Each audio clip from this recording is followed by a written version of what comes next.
کہ جو 3 نوجوان جو ایک مشکل کے اندر پھنس گئے اور نکلنے کا کوئی راستہ نہیں تھا، ہر طرح سے وہ ہمت ہار گئے اور انہیں اپنی موت یقینی دکھائی دینے لگی، اپنی ہلاکت، اس کے علاوہ ان کا کوئی حل نہیں تھا، تو آقا علیہ الصلوۃ والسلام نے سب سے پہلے ان کی مشکلات کا ذکر کیا، ان کی پریشانی کا ذکر کیا، اور پھر وہ اس پریشانی سے کیسے نکلے، انہوں نے نجات کیسے پائی، آقا علیہ السلام نے اس کا بھی ذکر فرمایا ہے کہ وہ اس مشکل سے باہر کیسے آئے۔ اس کو حضرت عبداللہ ابن عمر رضی اللہ تعالی عنہ نے روایت کیا کہ نبی پاک صلی اللہ علیہ وآلہ وسلم نے ارشاد فرمایا کہ 3 افراد جو تمہاری اس امت سے پہلے گزرے، وہ تینوں اپنے گھر سے نکلے اور کسی سفر پر روانہ ہو گئے۔ یہ بڑی قابل توجہ بات ہے، 3 نوجوان اپنے گھر سے نکلے اور ایک سفر پہ روانہ ہو گئے۔ اب جب سفر پہ روانہ ہوئے تو ایک غار کے اندر وہ چلے گئے، اور ایک روایت کے اندر ہے کہ جب وہ سفر پہ تھے تو شدید بارش آ گئی، طوفان آ گیا، اپنے آپ کو بارش اور طوفان سے بچانے کے لیے انہوں نے ایک غار کے اندر پناہ لے لی۔ غار کے اندر فرمایا کہ جب وہ تینوں غار کے اندر چلے گئے، طوفان اور بارش کی وجہ سے ایک بہت بڑا پتھر سرکتا ہوا اس غار کے منہ کے اوپر آ کر ٹھہر گیا۔ اب وہ تینوں اس غار کے اندر ہے اور پتھر اس غار کے منہ پر آ گیا، باہر کی روشنی ختم ہو گئی، اندر اکیلے، اور اتنا بھاری پتھر، آقا علیہ الصلوۃ والسلام نے فرمایا کہ انہوں نے اپنی ہر کوشش کی اس پتھر کو ہٹانے کے لیے، اپنا راستہ بنانے کے لیے، غار کے اندر روشنی کا انتظام کرنے کے لیے، فرمایا کہ انہوں نے انتھک کوشش کی کہ کسی طریقے سے یہ پتھر یہاں سے ہٹ جائے۔ وہ پتھر وہاں سے ہٹنے کا نام نہیں لے رہا تھا، اتنا بھاری پتھر۔ آقا علیہ الصلوۃ والسلام نے فرمایا کہ جب انہیں یہ یقین ہوا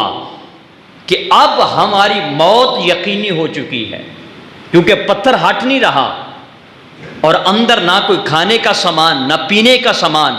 نہ سانس لینے کی کوئی سہولت، ہر چیز کی سہولت وہاں پہ بند ہو گئی۔ اب وہ اس پریشانی اور مصیبت کے اندر پھنس گئے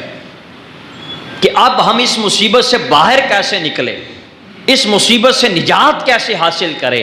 آقا علیہ الصلوۃ والسلام نے فرمایا کہ جب وہ تینوں نوجوان اس مصیبت کے اندر پھنس گئے کہ اب ہم غار سے کیسے باہر آئیں، انہیں کوئی امید نہ تھی اور ان کی ہلاکت ان کے سامنے تھی، ان کی موت ان کے سامنے تھی۔ اس کشمکش کے عالم کے اندر کہ جب موت یقینی ہو چکی، ان میں سے ہر ایک شخص نے کہا، نوجوان نے کہا کہ اگر ہم اس مشکل سے نجات چاہتے ہیں، کوئی ایسا عمل یاد کرو اپنا جو تم نے خالص اللہ کی رضا کے لیے کیا ہو، اپنا عمل یاد کرو، اور پھر اس عمل کا واسطہ اس رب کی بارگاہ میں دو کہ اگر ہمارے عمل کے اندر اخلاص ہوا، ہمارے عمل کے اندر اللہ کی رضا ہوئی،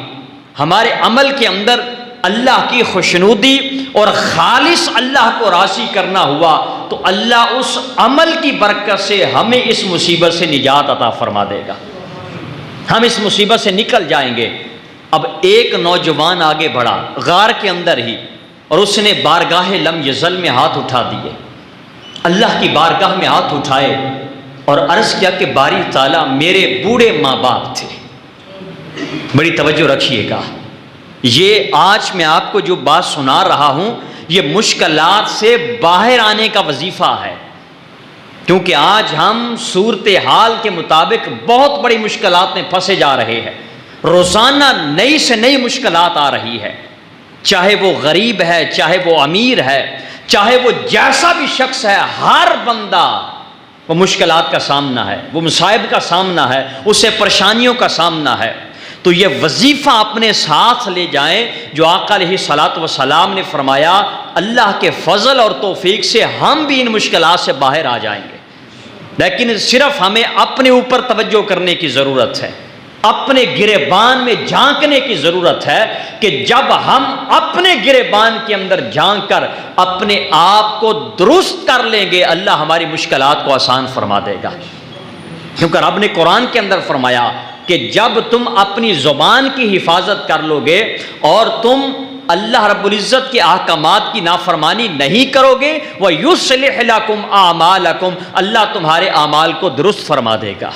تمہارے لیے راہ نجات عطا فرما دے گا، تمہیں صراط مستقیم عطا فرما دے گا۔ اب ایک شخص آگے بڑھا، نوجوان آگے بڑھا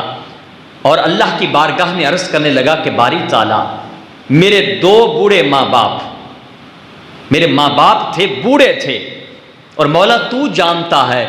کہ میں بکریاں چراتا